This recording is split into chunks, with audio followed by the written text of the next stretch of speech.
आजची ट्रिक पाहूया. आजची ट्रिक काय आहे ते आपण पाहूया. Addition magic trick. आता ऍडिशन करायचं आपल्याला मॅजिक ट्रिक काल आपण सबट्रॅक्शन बघितलं तर ऍडिशन बघायचंय. AB प्लस BA म्हणजे हे काय आपण बघूया. आता या ठिकाणी मला तुम्ही पाहू शकता की काय 2 प्लस 2 बरोबर आहे. तर ह्या दोघांचं ऍडिशन करायचं. तर ऍडिशन करायला आपल्याला वेळ जातो. आता इथे आपल्याला जास्त डोकं लावायचं नाही. काय करायचंय की बाबा ह्या दोघांचं ऍडिशन करायचं. किती होतं प्लस 2 प्लस 5 किती होणार आहे 7. अजून एकदा 7 लिहा. Answer ready. सेम तिकडे 1 प्लस 7 ऍडिशन करा. किती होतं 8. इथं अजून एकदा 8 लिहा. Answer ready.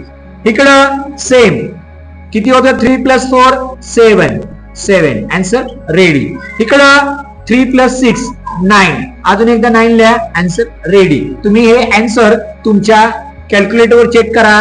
तुम्ही करून बघा, सोडून बघा, उत्तर सेम येतात. काय करायचं नाही. सेम नंबर असल्यानंतर म्हणजे AB आणि BA सेम असेल तर आपल्याला असं आन्सर काढता येतं. फक्त या दोघांचं ऍडिशन करायचं आणि एक नंबर आल्यावर परत रिपीट करायचा. एवढं सोपी ट्रिक आहे. आता या ठिकाणी बघा किती 1 4 प्लस 4 1 2 4 प्लस 4 2 3 2 प्लस 2 3 1 8 प्लस 8 1. हे जे आहे हे तुम्हाला सोडवायचं आहे. याचं उत्तर मला कमेंट मध्ये सांगायचं आहे. बघा व्हिडिओ कसा आहे, छान वाटला असं व्हिडिओ तर व्हिडिओला शेअर करा, व्हिडिओला लाईक करा आणि ज्यांनी आतापर्यंत चॅनलला सबस्क्राईब नाही केलं त्यांनी लगेच आमच्या चॅनलला सबस्क्राईब करायचं आहे. म्हणजे तुम्हाला छान छान ट्रिक शिकायला भेटतील.